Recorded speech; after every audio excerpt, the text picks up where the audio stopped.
Welcome to my campaign, to my campaign, to my campaign. Same lifestyle, ain't a damn thing changed. To my campaign, welcome to my campaign. Same old lifestyle, ain't a thing changed. Ladies and gentlemen, I'm just gonna say it. For those of you who think that the Brooklyn Nets are somehow going to surpass the Miami Heat next year, you are just flat out wrong, and during this video, I am going to tell you why. So first and foremost, I know many people are suddenly jumping aboard the Brooklyn Nets bandwagon as they did in the beginning of last season when they moved to Brooklyn, simply because the Nets have recently acquired Paul Pierce and Kevin Garnett. And all of a sudden, people are beginning to think, now that they have Pierce and Garnett, they're going to be able to defeat the Heat, or beat the Heat, or any other word that rhymes with Heat.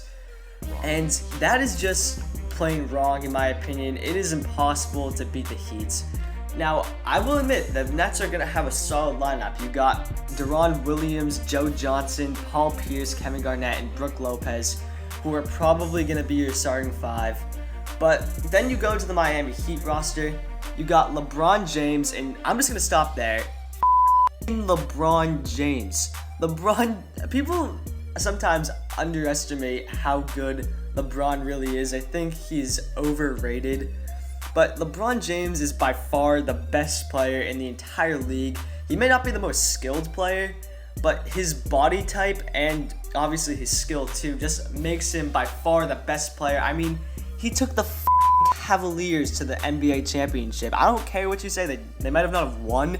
He took the Cavaliers to the NBA championship. If you can take the Cavaliers to an NBA championship, and dude, you're going to be able to win some championships with a team that actually has some good players on it. And the Heat do have good players besides for LeBron. I mean, they got Dwayne Wade. Chris Bosh, who's kind of turned out to be a scrub, he's still a good player. They got Ray Allen and Mario Chalmers, who's the king at hitting wide open threes. And they have one of the best benches in the league as well.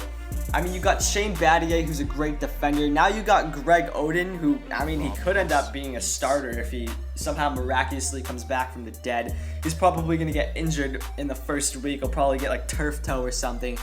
But you know, that doesn't really matter, because if they lose Greg Oden, they still have LeBron James. I mean, I don't know how much I have to say this. I can't see Pierce and Garnett really adding that much to the Nets that they can overcome LeBron James. I mean, Garnett and Pierce are both really good players, but they are both really old now. I mean, the older you get, the worse you get as a player once you surpass the age of 32, I'm going to say.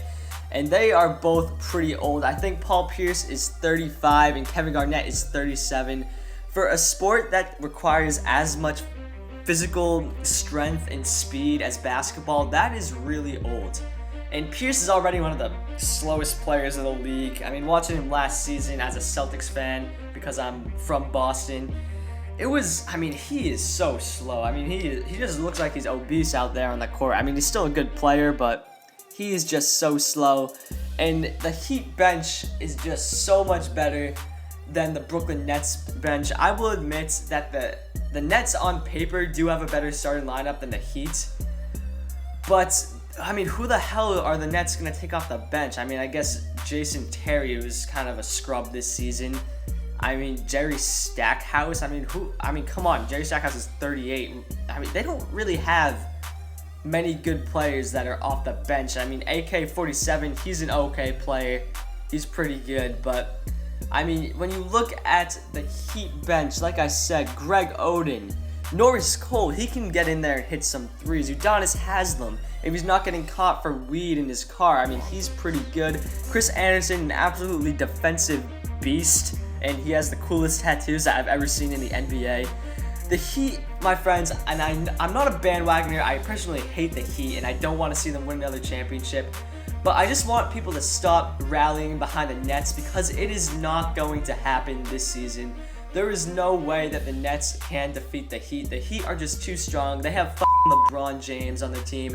And if you got LeBron James and any other superstar on your team, you're probably bound to win a few championships. And I think that this season, I hate to say it, the Heat are gonna pull out another NBA championship. And after that, I don't know, because there are some other teams that are building dream teams similar to the Heat. I mean, I almost thought this season that the Lakers should have had some type of competition with the Heat, but the Lakers just turned out to be terrible. I mean, Dwight Howard had no idea what he wanted to do. Steve Nash's hair kept getting to his face whenever he tried to throw a pass. And overall, the Lakers just did not live up to all the hype that was around them in the beginning of the season. And I think the same is going to happen to the Nets. And the players the Nets acquired this offseason are actually a lot worse than the players the Lakers acquired last season. And look how the Lakers turned out. I mean, the Lakers acquired Steve Nash and Dwight Howard, and those are two of the best players in the NBA at their positions, arguably the best. I mean, Dwight Howard's arguably the best center. Steve Nash is arguably one of the best point guards in the league, although he is pretty old. I mean, Paul Pierce and Kevin Garnett are both aging players. They may have been arguably the best at their position at one point, but at 37 and 35, it's hard to say anymore that they're still the best at their position. They're still really good at position. They're better than a lot of players are in the league, but I can't see them bringing that much to the table at their current age, and I can't see them bringing enough to beat the Heat.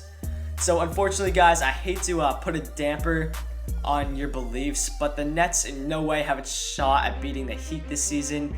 If you disagree with me, please post in the comments below. I'd be happy to hear your absurd predictions for this season, but it's not gonna happen. So thank you guys for watching very much. Subscribe if you want to check out more of my content, and I will catch you guys on the flip side. Peace.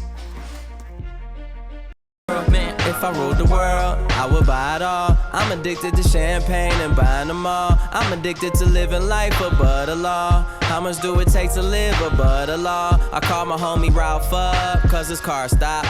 Told him bump a new car, come grab the car lot. That way you can have convertibles and a hard top. Open up a few doors since we had a hard night.